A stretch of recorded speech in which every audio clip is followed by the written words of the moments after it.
दुर्दशा क्या है?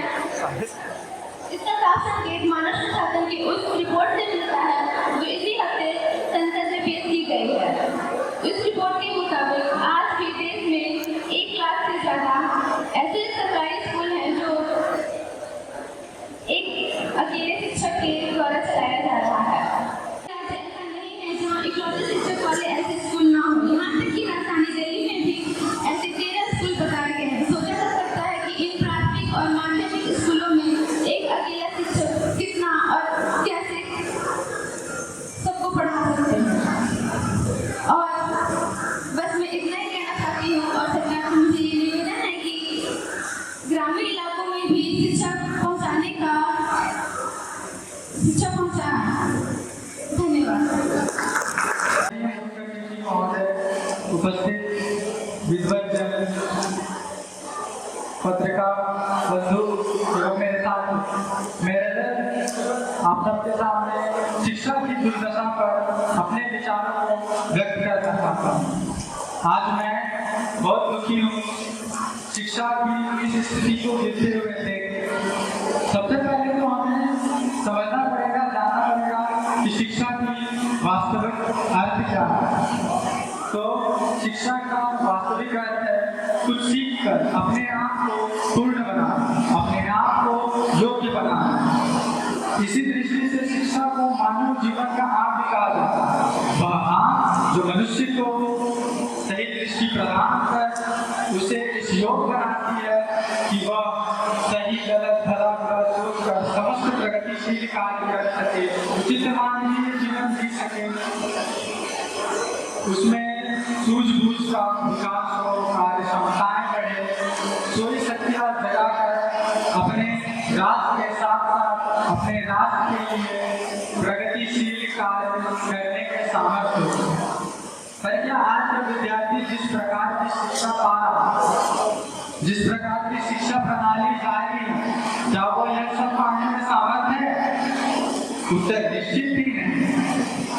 यही कारण है कि स्वतंत्रता प्राप्ति के इतने वर्ष बीत जाने के बाद भी आज शिक्षा इतनी महंगी हो चुकी है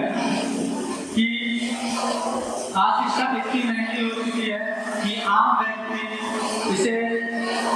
इसके बारे में बहुत सोचना भी मुश्किल होता है।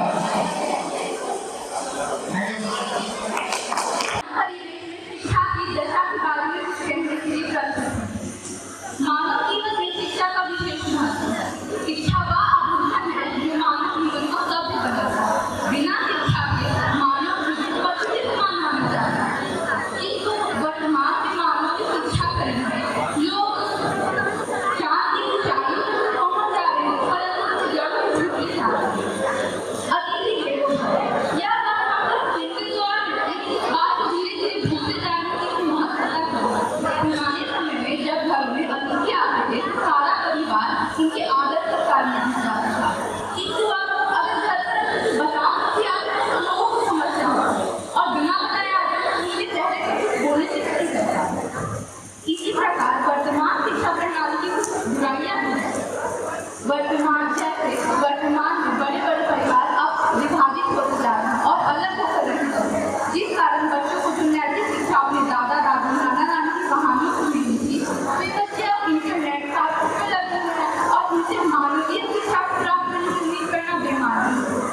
जब बच्चे ही अपने दादा दादी की कहानियों से कुछ प्रेरित नहीं हो पा रहे हैं तो इंटरनेट क्या ही कर सकता है। देश के विकास के लिए व्यावहारिक शिक्षा भी एक मूलभूत है। बाहरी देशों में जो विकसित है, जहाँ पर जनसंख्या अधिक है, भारत की जनगणना पुलिस है, जो कि कुछ समय पहले भारत से भी अधिक जनसंख्या वाला था, किंतु वह विकसित देश था और भारत अभी विकसित हो रहा है। चाइना में ऐसा नहीं, क्योंकि वहाँ पर बच्चों को बचपन से ही व्यावहारिक शिक्षा दी जाती है, परंतु भारत में व्यावहारिक शिक्षा बचपन से बच्चों को नहीं दी जाती। इसलिए बच्चों को 5वीं कक्षा से ही व्यावहारिक शिक्षा दे दी है, ताकि जो बच्चे पढ़ाई में अपना मन लगाते हैं।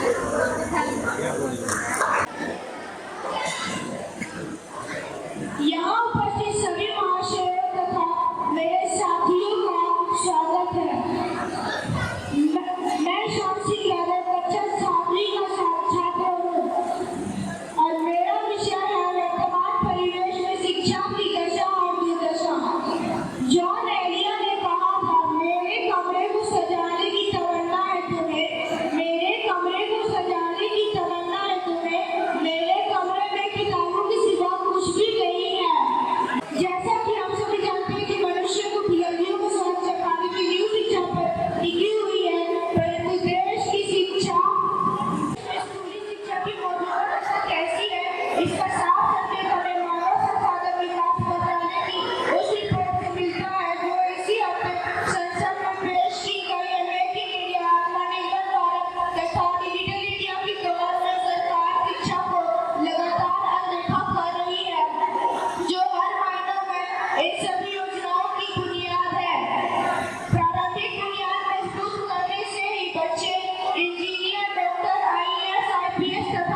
बताया